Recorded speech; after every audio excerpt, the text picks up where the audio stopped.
It was 12:45 a.m. on a cold October night.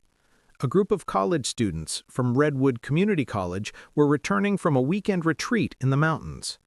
After a full day of hiking and partying, most of them had dozed off inside the old school bus. Mr. Anderson and Coach Lewis, two faculty supervisors, were snoring lightly in the front seats. The bus driver, Uncle Ray, a tired, heavy-eyed man in his 50s, drove steadily through the dark stretches of Black Pine National Forest. Ethan, one of the students, woke up suddenly. "Sir, I need to use the bathroom," he mumbled in half-sleep. When he looked out the window, the forest was still all around them, endless, dark, and silent. "Wake me up when we leave the forest," he whispered to himself, and closed his eyes again. But he couldn't sleep. Something felt off. Soon, the dense trees gave way to an empty clearing, a lonely stretch of gravel road with no lights, no houses, nothing. Ethan nudged Mr. Anderson awake. "Sir, I really need to go now." Coach Lewis told the driver to pull over. The bus hissed to a halt.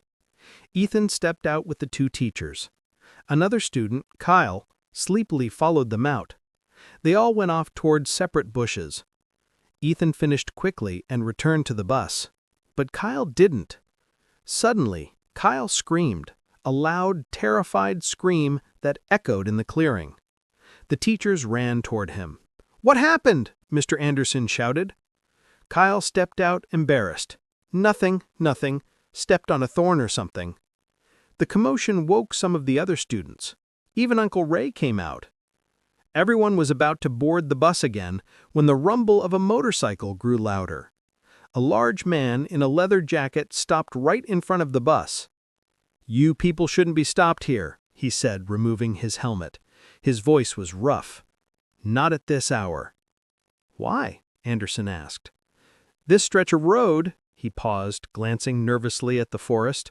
"Locals call it the Loop." Nobody spoke.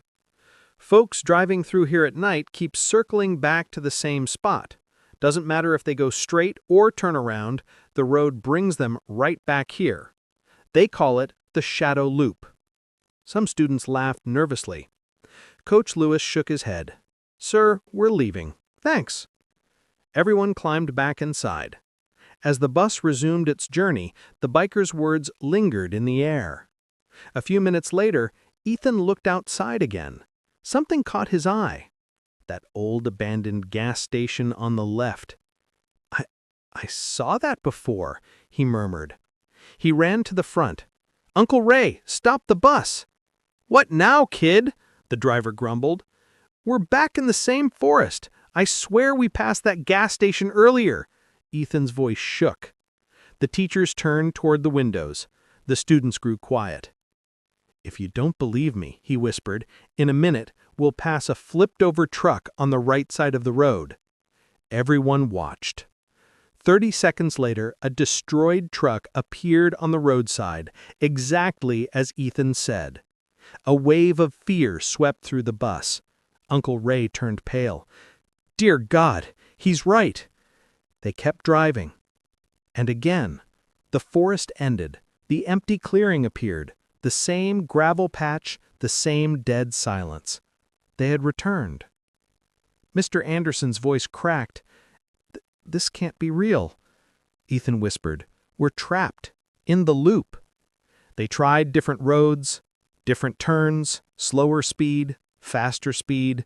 No matter what, the bus kept returning to the same clearing. "Sir," one student said, shaking, "how do we get out?" "There's one way," Uncle Ray said quietly. "We wait till sunrise. The legend says the loop loses its power when light breaks." They debated. Some wanted to keep driving, some wanted to stay still. Finally, Uncle Ray pulled into the clearing again. "We wait here."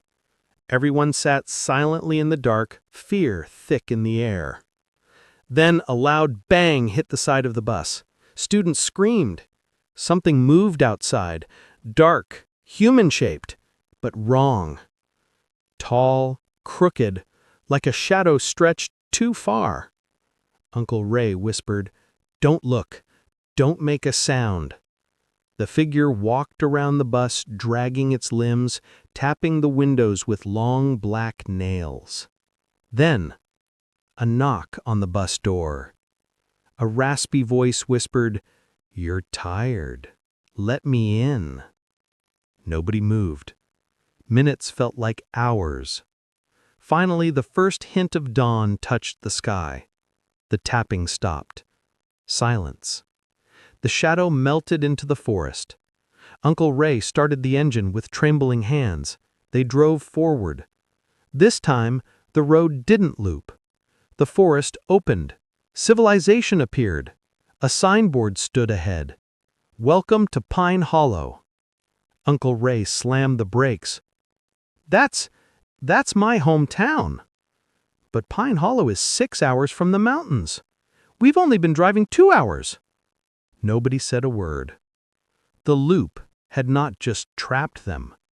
It had moved them.